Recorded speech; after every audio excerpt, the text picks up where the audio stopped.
Welcome to the Drawing Board. I'm your host and in-house artist, Darren Leffler. If you're not familiar with the Drawing Board, here's a quick recap of what happens on the show. Every episode of the Drawing Board, I invite a guest from the comics and entertainment industry, and we get to learn a little bit more about what they do. But while we're learning about what they do, I'm also drawing them. Sounds pretty fun, right? Well, my guest this week has done pretty much every form of acting you can think of. He's a Tony Award-winning actor and is known for his roles as the genie in Aladdin on Broadway, as well as in Hamilton and the freestyling show Freestyle Love Supreme, as well as multiple voiceover roles. And you can guess there's so many different things I could go off here. Please welcome my guest, entertainer James Monroe Iglehart. Hi, hey, Aaron. Hi, how are you doing? How are you today? I feel a little overdressed. I am in my closet. This is where I record during this wonderful time of pandemic. TV and theater stopped, but cartoons, animation did not, and that is one of my favorite mediums. Comics did not either, so one of my other favorite mediums. So I record in the closet, so you can see that I have soundproofing stuff over here, and for the other side, I have clothes, just my clothes. It's awesome. And the great thing is, like, I was doing this cartoon. I can't say what. I was doing this cartoon for this big company where they have all these signature characters. There's a mouse, there's a duck, there's a talking dog, and a barking dog, which is weird because they're both in the same universe. And they were like, "Hey, your sound sounds amazing. Where are you recording?" I was like, "In my closet." But then I was recording for another company, which I think they were the first one to have Junior on the end of their name. They're a cable company. And they were like, "Hey, where are you recording from? You sound amazing." I was like, "In my closet." I also recorded something for this computer company. They're after a fruit, and I won't say what that is. And they said, "Oh my God, you sound great. Where are you recording from?" I was like, "In my closet." So people say, you know, for the Tony Award-winning entertainer who's been on television and Broadway, where are you most of the time? I'm in the closet. I love it. That's a great way to get into it. So for the kids who don't know, because there was a lot of terms and job titles that I just threw out there, and you've done so many different amazing things. Just give us a little overview. What do you do? Well, I consider myself an entertainer because I do my best to entertain. So I sing, I dance, I act, I write, I produce, I direct. And in those things that I do, I act on Broadway, which is a stage. So that's live. You pay tickets and come check me out live, and you can see me as a genie, or you can see me as a former president in Hamilton, or you could turn on your TV and go on the Disney Channel and see me as a cartoon character who looks a lot like me in Rapunzel's Tangled Adventures.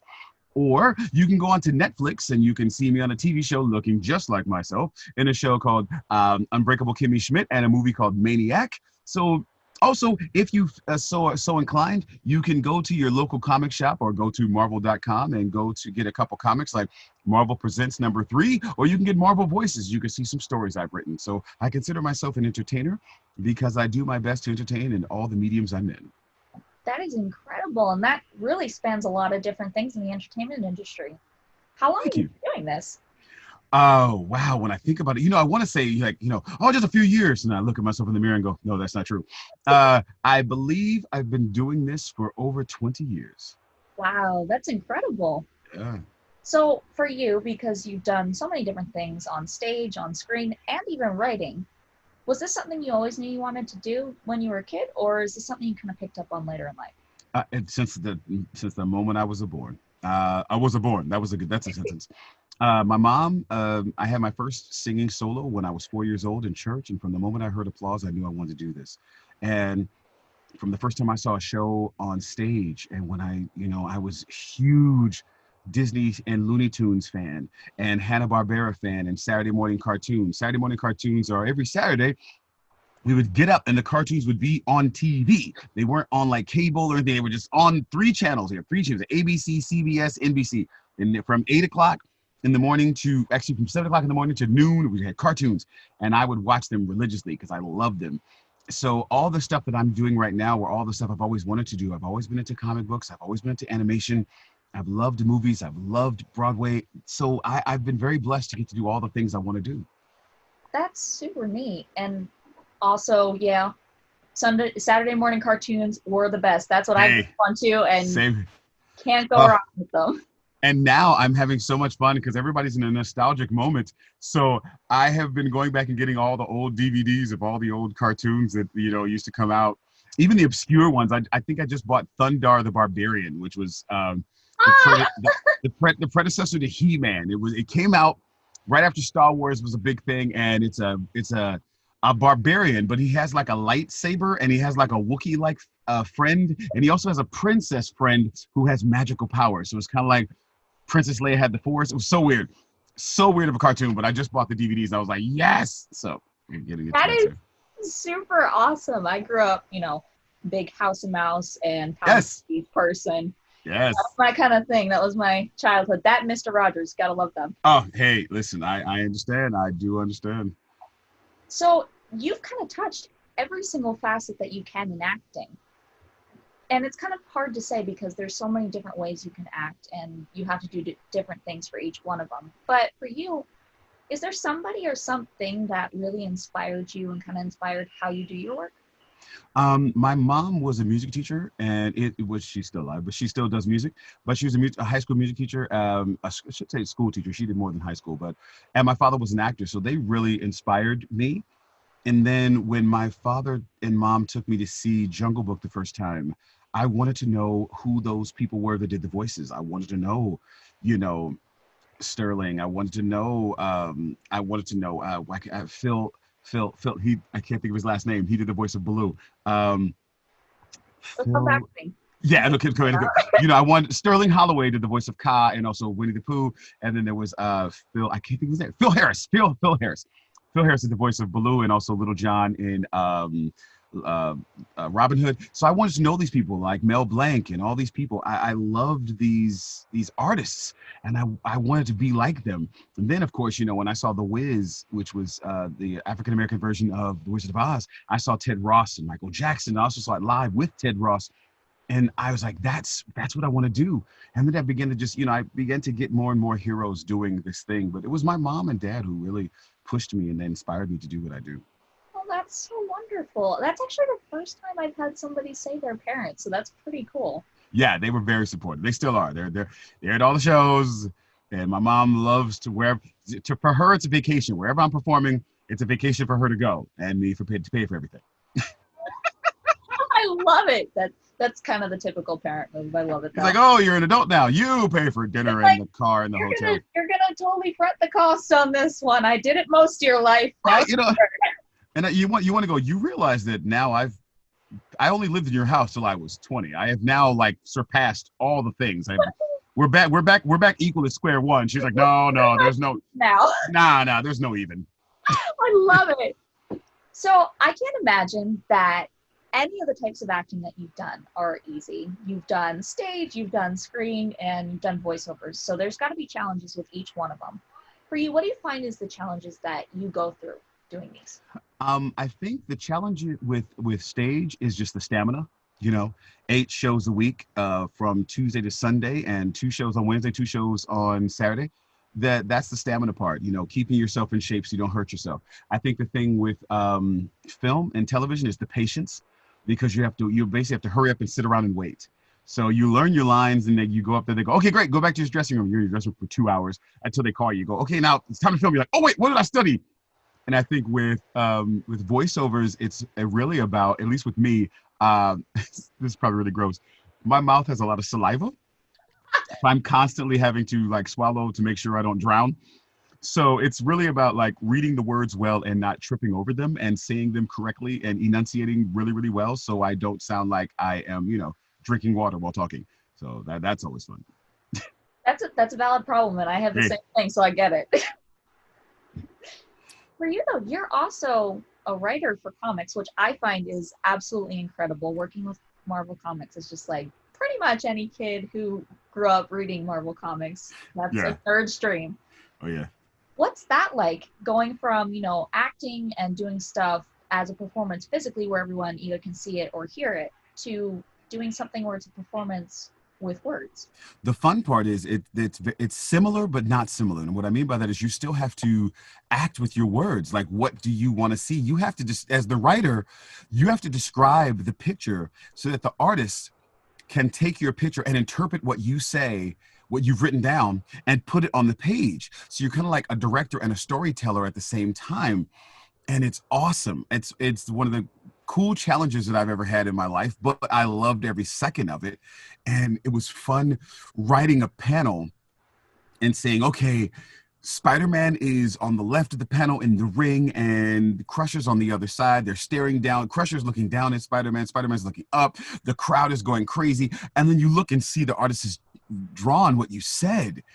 It's still one of the coolest things in the world, but it really is fun. You have to kind of reshape how you think. You can't write everything down like a novel. You have to leave something open for the artist to also have a moment of interpretation. You can't just go, I want you to draw exactly this. You also have to give them a chance to enjoy the moment and draw what they see or what they see in their mind. So you give them an overview and then they go for it. And I can't wait to do it again.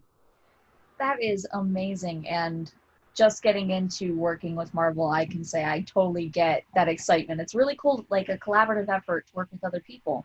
Yeah. Do you find that it's a bit of a challenge working collaboratively with writing comics, between like trying to get feedback and having to wait for an artist to make something? No, I haven't. Right now, I haven't had any problems. I've only written 3 comics and three comic stories, and I worked with 2 different artists, and I have had no problem. Oscar Martin has been great, and my boy Ray Anthony Height, we did 2 together. We have had no problems. It's usually about like me getting on the ball to write fast so they can have time to draw. You know, it's like, oh, right, I forgot. They still have to draw this. I need to write this as quickly as possible. And, you know, as far as getting feedback from like the guys at Marvel, and no, I like the feedback because I write something and it's never like, if they ever told me, oh my God, all this is terrible, rewrite it, I'd probably cry for an hour and then we just rewrite it. But as so far, they've just been like, hey, this is great. There's too many words here, or this won't fit into this panel, but try this here. And it's always been really, really cool. I've always had so far I've had a great relationship with the whole company. You actually bring up a very good point there about critiquing that I want to touch on, because this is something that goes both sides on comics or in acting. A lot of the times we face rejection and critiques from people in the industry, even people who aren't in the industry. That's true. Do you find it's easier to kind of take that personal or use that as a learning experience?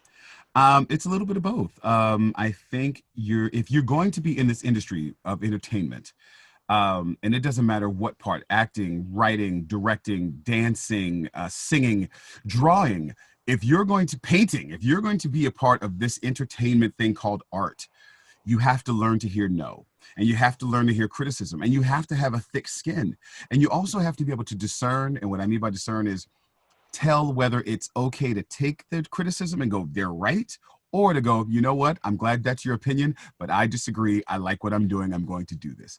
And sometime it will hurt. You know, it never feels good to hear no. It never feels good for someone to go, I don't like what you did. But there's that moment where you go, you know what, I learn from each time someone says something.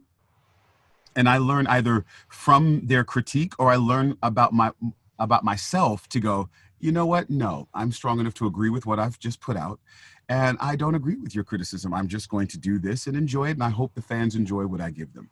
And I also know that when you hear no, as far as like rejection, that's okay. Because that just means that particular project wasn't for you. So there's sometimes you hear no and you go, oh my gosh, that should have been me. I should be on the screen. That should be me. I should be on the stage. And you go, well, if it was supposed to be you, it would be you. It's not you. Someone said no, so it's not yours. But there's another door. That door may have closed, but there's another door for you that's going to open up, and that door is for you. And you're going to be great at it, and people are going to love what you're doing. So, and even if they don't, as long as you have a good time, that's the point. So you're always going to hear some form of criticism, and even the good criticism. Sometimes I've heard good criticism. I'm like, oh, thank you for that, but please don't ever call me that again. I think someone called me, he's such a squishy honey bear, and I was like, oh God, that's. Oh no! I was like, you made me sound like a serial. You made me sound like a serial character. I feel like, you know, I was like, oh, I feel like Sugar Bear off the front of the Diggum, off the front of the, you know. I was like, oh, well, a honey bear. Thank you so much for that. Yeah, some people are better with nicknames than others. I'm not too sure nicknames like that are the greatest. I was like, that's not gonna help me. That's only going to make my friends send me stupid memes with a sugar bear on it.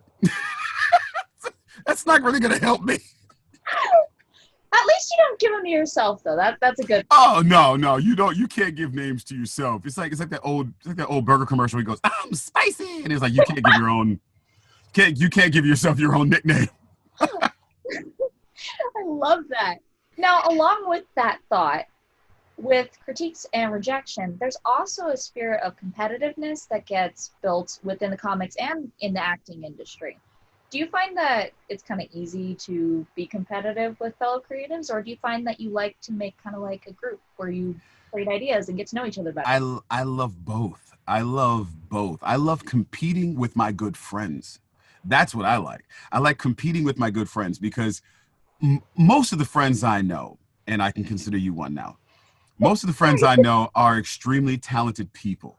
So when they do something great, it pushes you to do something great. And deep down, you don't want them to fail. You actually want them to succeed.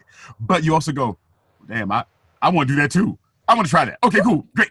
So someone writes a great comic book story. You're like, well, I need to write a good one too. I'm happy for you. Now it's my turn. You know what I mean? It's like you put iron sharpens iron. If you're around people who are good, if you're around people who are great at what they do, it makes you better. And their critique feels great too because they go, "Ooh, I love when you did that on this." And so then they go off and do something. You go, "Oh my gosh, they took what I did and did that. Oh, now I have to do it." So I like creating a collaborative, competitive group of friends. So we all work well together. We all push each other forward, but we all are still a little bit in competition. So we can, every now and then we're like, whoever's number one at the time, we're like, great, that's good. Then you become number one. They're like, okay, but they want to get back on top. So it's always fun to like. I don't like competitiveness for the sake of competitive. Like I'm gonna crush you and I hate you and no. I like pushing your friends forward and everybody reaching the top and just being the best together. And then we all are able to reap the benefits of the coolness we've created. I love that. That's kind of like a positive competitive spirit. Yeah. I love that. That's a great thing because a lot of the times it's kind of put in that way where we're taught like, oh, you're against this person. Neither of you can succeed. Only one can. So that's really good to hear that you can actually do that. Well, it's kind of like, I don't know if your fans have seen this, but I have a creative competition with my friend Nick Walker. And Nick Walker, he likes to put out posts to say no more jobs for James, and I have post things #attack Nick Walker, and he's a great writer and I find myself a good writer and we push each other. Now we talk so much smack on social media, but what people don't see is us calling each other going, hey, is this insult good? Should we say, yeah, this is good, let's do this. So we have fun like that, and also then there's moments where we don't tell each other what we're going to do and just surprise each other, and then the other person goes back and goes, okay, now I have to do this.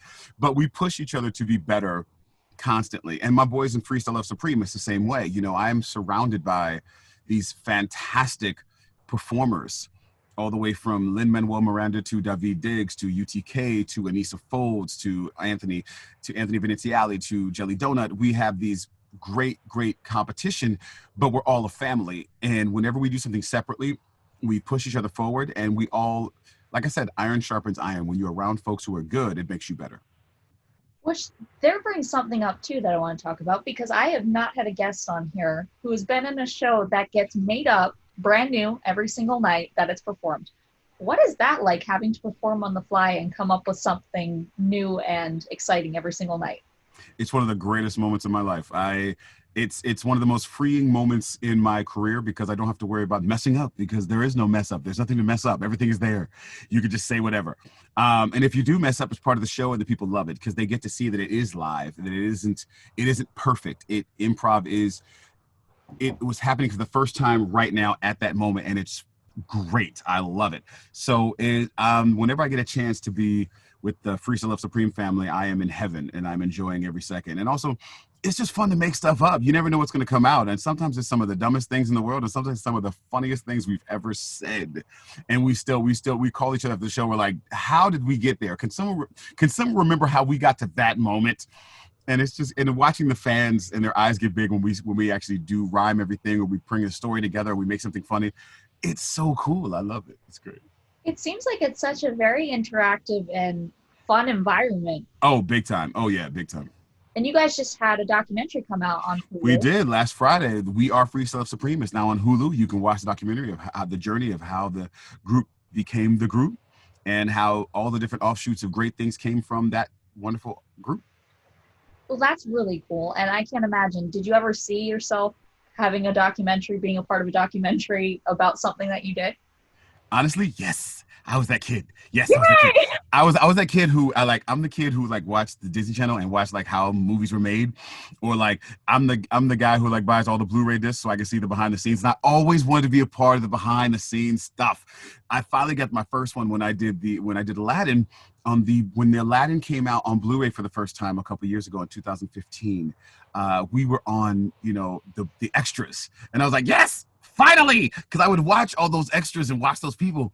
So I know sometimes it sounds conceited. People go, did you ever think that you would be where you are now? And I'm like, yeah, I worked hard for this. This is where I wanted to be. No, I love that. Every other person I've asked so far has said no. So it's kind of nice to see that there's a difference. Like you can actually like envision yourself there. And You gotta see where you want to be. You have to see where you want to be. And I'm not a lot of the things I've always saw the place I am. I just didn't know how I was going to get there. And so it's been a fun journey of seeing how we got here. That's the fun part, and experiencing all the different things I never thought I'd experience. But I always hoped that I could say I know Alan Menken. I always wished I could say I got to be on Broadway, or I was in I won a Tony, or I was in a cartoon. I always wished that. And so the fact that it's happened is nothing but a blessing. But I have enjoyed every moment, every step, every part of the journey. It's crazy stupid. There have been some dumb parts too, and mean parts, and bad parts, and sad parts. But without those mean parts, and dumb parts, and sad parts, you can't get to the cool parts like this. I'm talking to you, and you're drawing a picture, which is awesome. I tend to find it's more like interactive thing then, something that Yeah, keeps you engaging into it. I love it. But along with that, we all have things that we like outside of what we do for work. It sounds like you love what you do for work, but we also like things outside of work. And that's a question I have gotten asked a lot when I guess Comic Cons is it okay to be professional and still have a hobby or still have something that you kind of like nerd out about on the side? So for you, what is that thing that just kind of makes you go like, I am I am the guy who will watch the Discovery Channel and watch all the animal shows. I am the BBC guy who will watch This Is Our World. That's it. Also, I am a humongous professional wrestling fan. I love, and I don't mean just the WWE. I mean, I love World Wrestling Entertainment. I love Ring of Honor. I love AEW. I love Impact Wrestling. I love New Japan Pro Wrestling. I love AAA Latin Wrestling, Lucha Libre Wrestling. I love professional wrestling, and it's the guys, it's the ladies. It doesn't matter. I love the theatricality of it. I go all the time. I've been to WrestleMania 4 times. I've used my Broadway power to meet people in the WWE. The greatest that's my hobby. I could watch wrestling all. I'm on the wrestling sites, finding the news, finding the storylines and the back storylines. That's what I do because I don't do it.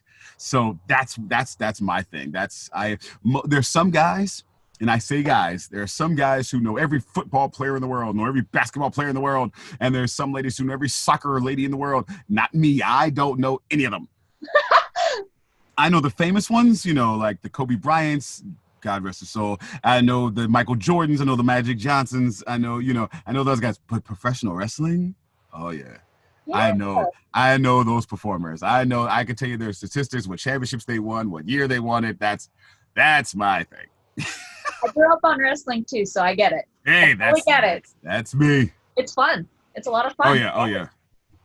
So there's so many things that you do, and there's so many things I could touch on right now. But for you, what is one memory from your amazing career so far that just kind of like sticks out in your mind that you just will always remember? There's so many. There are so many. But I will never forget performing Friend Like Me opening night, and when it ended, the entire audience standing on their feet. It was we had standing ovations all during previews, and I thought they were a fluke. I honestly thought they were a fluke. And then opening night happened, and it they stood up, and the applause lasted so long that I almost started crying. But I knew I had to do the rest of the show. Like we only done Friend Like Me. We still have to get to the rest of the show, and it was uh it was so cool. I also remember sitting in my house listening to a song that Alan. Okay, so you have to understand, when I was 17, actually when I was 16, 15, whatever, yeah, I was a teenager, I saw Little Mermaid for the first time. And I listened to Alan Menken's music, not realizing that was the same guy who wrote Little Shop of Horrors, he and Howard Ashman. And then to get to do Aladdin and get to meet him. And then to get to do Rapunzel's Tangled Adventures. And to have that wonderful man, Alan Menken, and Glenn Slater write a song called You're Bigger Than That for me. Alan Menken wrote a song for me. I cried like a not like a baby. And I hate to say, I hate when people say you cry like a girl.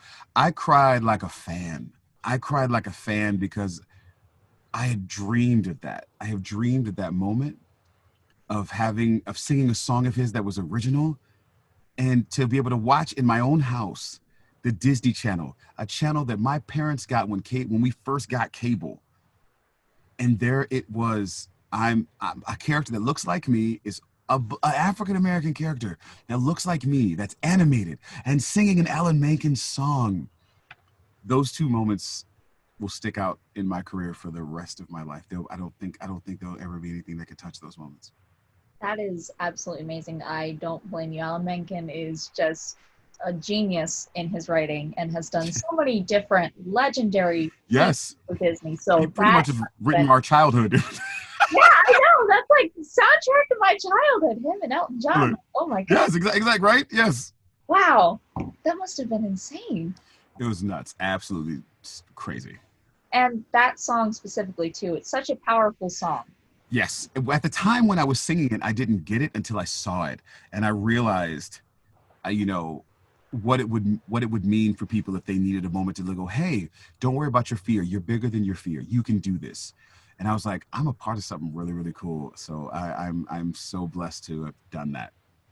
And your character on Tangled the series, I love to bring this up because you don't really see a lot of animated shows like that. But your character is the first African American character in the show. And that was really exciting to see. What's that like to know that there's little kids out there looking at the TV screen going, that person looks like me, I could do that.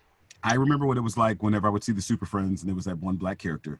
I remember what it was like to see Fat Albert when I was a kid, and there were the cartoons out, or G.I. Joe, and there was the black character. But to be in a Disney show like that, cast the way it was, that's Chris Sonnenberg, and he's amazing. He's the executive producer of the show, and I give a shout out to him every chance I can. I was so honored to be a part of it. And when you get cast as an actor, you don't think about it. You're like, okay, great, I got a gig. And then you see it, you go, whoa, that's a whole different ball of wax. There's gonna be some kid who sees that and goes, hey, that guy looks like me. And it's just as a Disney fan, being able to look back over their pantheon of all the things they've done, to know that character is a part of that list is cool. I love getting to talk about that because that's something I think that's very unique to what you do specifically, acting on Broadway, working on acting voiceovers on screen. You get to have people all around the world see what you do, and then you're touching people's lives, whether you know it or not. Literally, I think everybody has their own superpower. And I think mine is to entertain and make people laugh. And if I can make you smile, if I can take you away from something that's happened in your life for a little while, if I can take you away from just the craziness of the world for just a little while, and you can laugh, you can smile, you can hate my character if it's a villain, or you can show some kind of emotion and go, oh my gosh, I loved it when he did that, or I hated when he did that, but I have to watch it again. Then I know I've done something well. And also, even if you hate the project, I just as long as you said, hey, I saw James and he performed his butt off for me, then I know I've done my job. And that's what I love about it. I want people I like watching it and I like doing it. So I hope people do the same thing. That's incredible. And for you, it seems like you really loved Disney since you were a kid. I did. And getting to play the genie is such an iconic role, originally played by Robin Williams, who was absolutely incredible in his work. Completely. Was amazing. That kind of like daunting for you to take on such a role? It was daunting for the first couple of weeks until I spoke to Jonathan Freeman, and Jonathan explained to me that, the way Howard Ashman had originally saw the genie was as an African American man. And once I heard that, I was able to go, okay, I can step back and pay homage to my hero, Robin Williams, but I can also, step into my own shoes and create this thing that I think is funny, and hopefully the audience will too. There's a moment where you have to go, look, I like this, and I hope everybody else does. And if they don't, nothing I can do about it. But I hope they like it because I'm having a ball. And it just, you never know what's going to work. And I happen to be at the right place at the right time, and it worked. Do you find that bringing yourself into the role kind of helps you do better at it? Yeah, because you have to understand what's happening. You, as the actor, have to understand what's on the page. You have to, as the actor, has to understand what's happening in the scene, what's happening in the story, and you have to bring a little of your life to it. Because someone has to give it life, and you've been given the character, so bring it to life your own way. Don't get me wrong. If you're trying to, do an impression of somebody or pay homage to somebody, great. But you have to bring you to it to get it right. Yeah, absolutely. That's awesome. Kind of have to let the chips fall where they may. So this is one of my favorite questions to ask because this one requires some creativity on your part. But given the chance, because you have done a lot of different projects with a lot of different amazing people, but given the chance to work with anyone on anything that you possibly could with unlimited budget, you name it, what would you do? Oh, gosh.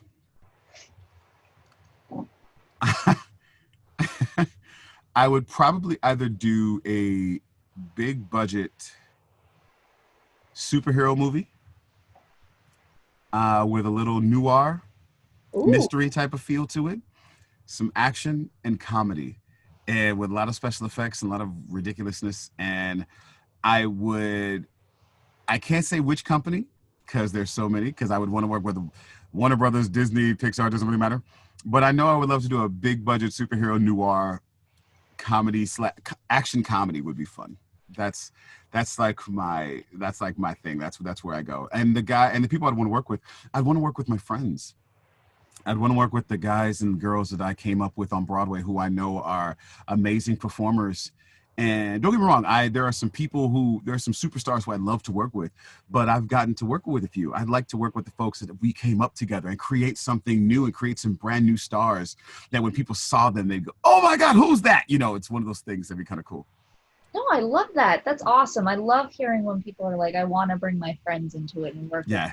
Because that makes a project more special when you get to work with somebody you're close with. Yeah. So last question before I show you the final product of what I've been doing over here while you've been talking. If a kid's watching this right now and they're looking to do something remotely close to what you've been doing, whether it's acting, whether it's writing, whether it's voice acting, what is the one thing you want for them to walk away with from this?